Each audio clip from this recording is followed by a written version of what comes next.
let's get to the kelp lines. So, kelp lines are probably the most difficult to fish because there is just such a broad area, and you're going to wind up investing quite a bit of time to figure out if anybody's home or not when you get in there. So, first thing that you want to do is anytime you're fishing for kelp line, you need some type of water movement. And that will be pretty apparent if the kelp's laying down in one direction or the other. And you're going to need to set up depending on what's going to give you the best access to present your baits to the fish that are living in that kelp line or along the edges of it, depending on what the current's doing. Number two, you're going to have some activity in there, and that's going to be in the form of calico bass and perch. If you're not getting any activity, don't even fish those areas. One thing that back in the late 80s and the 1990s, I was fishing on the old Thunderbird a lot, and there was two young captains on there by the name of Craig and Kenny. And what Craig used to like to do is he would put somebody on the bow, and before he would anchor on a kelp line, have them cast in and see if they got any perch bites. And if they didn't get any perch bites, he'd just keep the boat moving and find another spot. So that's a pretty good way, just poke your bow in there, have somebody cast a bait in there and see if you're getting perch bit. If you want to invest the time, put the anchor down quietly. And what you're going to need to do is cut up a bunch, you're going to want to bring at least 5 pounds of frozen squid and cut that up and be chumming pretty extensively. You want to get those perch activated, all the perch, the calico bass, the little sheep's head, and what you're trying to do is draw the sea bass out of the kelp if they're in there at all. You don't really want to be fishing sea bass in the kelp. You can do that. There's techniques to doing that, but you're going to be looking at a lot of heartbreak with fish that you can't get out of the kelp.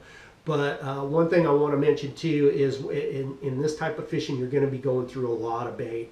And when you got those perch activated and they're really biting, a lot of times you're going to pin a squid on there on a long shanked hook, and we'll go over the tackle later. You'll pin it on there 4, 5, 6 times, just thread it on a long shanked hook. You're going to cast it to the edge of the kelp, and a lot of times as soon as it hits the water, it's just going to be tap tap tap tap tap tap tap, and that'll go on for like 20 or 30 seconds, and then it'll just stop and your bait's gone. They've already tapped it off there, big old gangs of perch. But it's frustrating, and you go through a lot of bait, but that's just how that kelp line fishing works. Another thing that I found when I'm fishing in the kelp is, I like fishing white sea bass on the lead head, but not when I'm in the kelp. It seems like for some reason when you have your live squid is pinned on a lead head, it seems like the perch is able to tear it off the hook a lot easier than if it's on a sliding sinker. So that's what I would probably suggest would be to fish an appropriate sliding sinker, which is usually like anywhere from maybe 3/8 of an ounce to 3/4 of an ounce. You want it to sink down a little bit below the perch. A lot of times they don't even let you get down that far.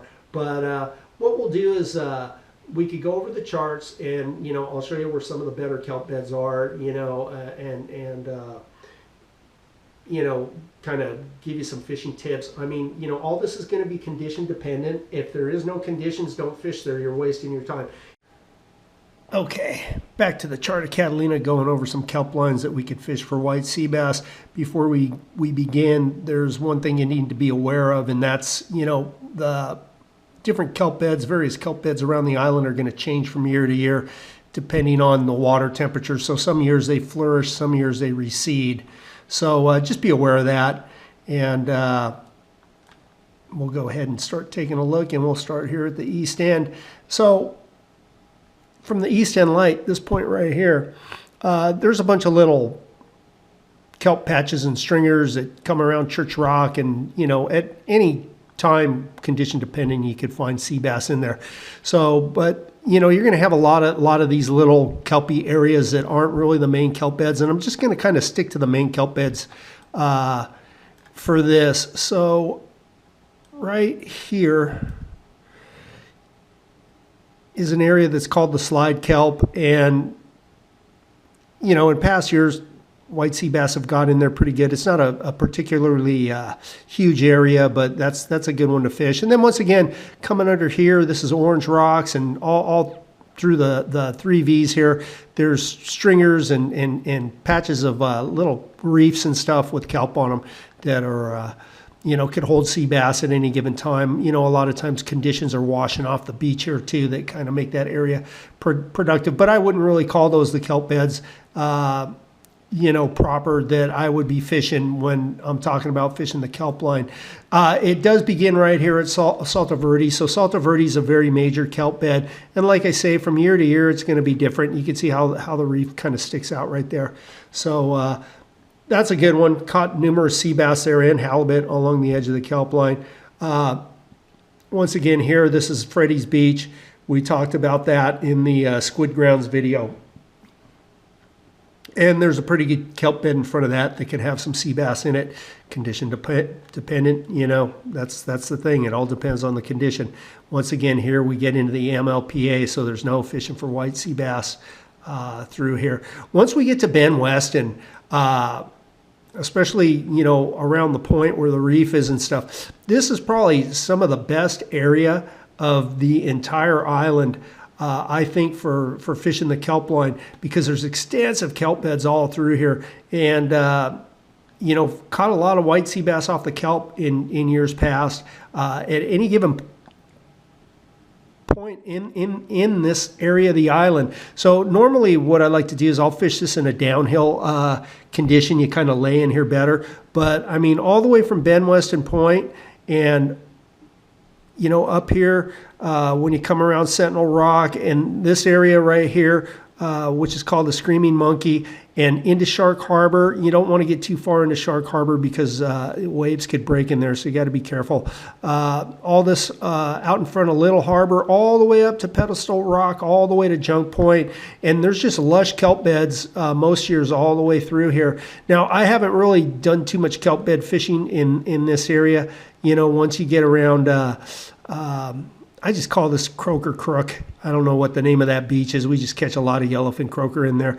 But I haven't done a lot of fishing in here in the kelp beds, getting into Pin Rock. Not for sea bass, calico bass, yeah. And then in Lobster Bay, I mean, that's pretty good for calico bass. I've never really caught a sea bass in there. But once you get to Cape Cortez, and this is an area called the Three Fingers right here. That's kind of off the island just a little bit. Pretty good reef structure right there. You can see I got it marked with a little icon right there. But once you get to this part of Cape Cortez, and I mean, that's a pretty lush kelp bed right there. But, from here all the way to Whale Rock is some very, very good kelp areas, and I've seen it at times where you get a lot of yellowtail that'll get in here. You can kind of see how the fathom curve kind of dips way in there. So that area is pretty good right there. This area is called Whistlers. I've never done anything on the beach here. There's a pretty good kelp bed, but I've never caught a white sea bass in Whistlers. And then from Ironbound Cove, I don't know, it just doesn't seem to get the conditions. I mean, I've never been there at the right time, but all this from Pin Rock, which is right here. Is that Pin Rock? No, that's Farmer's Rock. Pin Rock is in Cat Harbor. So this is Farmer's Rock right here, but all the way from Farmer's Rock all the way up here to GJ's Point is a pretty lush kelp bed. But the real stuff starts to happen right here at West Cove. And, for years and years, I mean, this is a pretty well-known area, set up here, uphill condition. West Cove works pretty good fishing the kelp line. I caught probably, I don't know, one of my top 5 calico bass fishing on that kelp line. Caught numerous sea bass over the years. Once you get around the corner, and there's a lot of kelp bed in here, on the other side of Eagle Rock. I've done really good on calico bass in there, but I've never caught a sea bass there. That's not to say that they don't get in there. And then you come around the west end from Johnson's Rock all the way down through Starlight to Arrow Point. I mean, man, I really like this area, especially in the spring. And, I just have memories of very, windy afternoons fishing white sea bass around the kelp there, you know, with his white capping and, you know, the boat's rocking and, you know, but you always have, you know, the option of pulling around to Indian Rock and you know, it's usually the off season. We'll usually spend the night in that area. But that's a pretty good area. And then that's pretty much it. You know, I don't really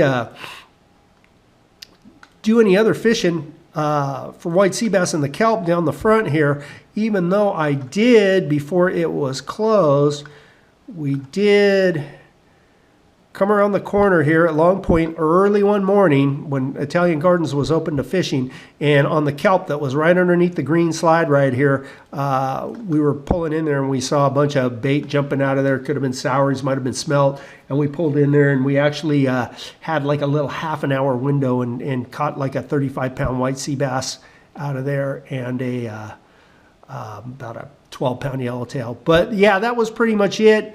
You know, so most of the effort is centered on the backside, and you know, let me go ahead and we'll go back here just to reiterate things.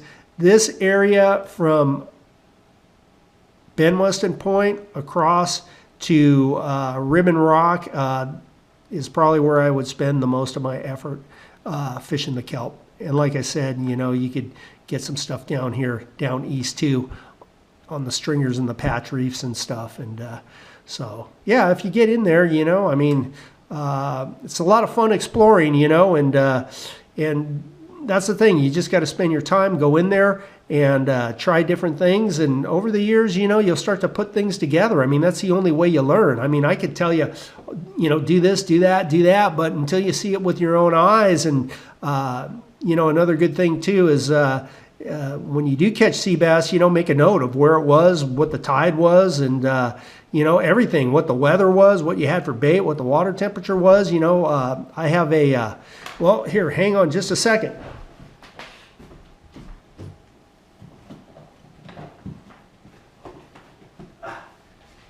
They weren't too far away. All right. Those are all my logbooks over the years. A couple decades of just logging every trip. So, you know, that helps, because when you are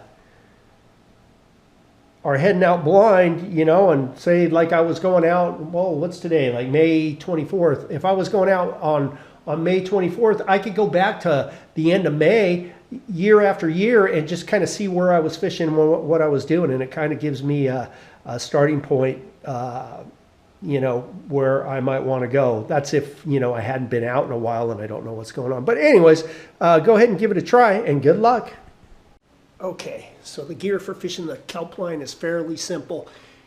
You're going to want to use a rod that is about 9 foot in length. That way you have some good casting distance so you can reach the edge of the kelp. You also want a rod that is stiff so you will be able to pull fish out of the kelp. So this is a CalStar 90J, works pretty good for that type of fishing. You're going to want to fish braid on this, all braid, and 65 to 80 pound test braid, and you want to fish the rough stuff. You don't want to use that smooth stuff that casts really good. You want something that's going to be abrasive so you could cut through the kelp, saw through the kelp if you need to. And as far as the terminal tackle goes on it, basically what I have on here is a 2 foot leader, 30 to 40 pound test. You know, could be fluorocarbon or mono. I don't think it makes that much of a difference. The hooks that I use, they're in my back pocket. The hooks that I use are these long shank hooks right here. That way you could thread a squid on there multiple times. And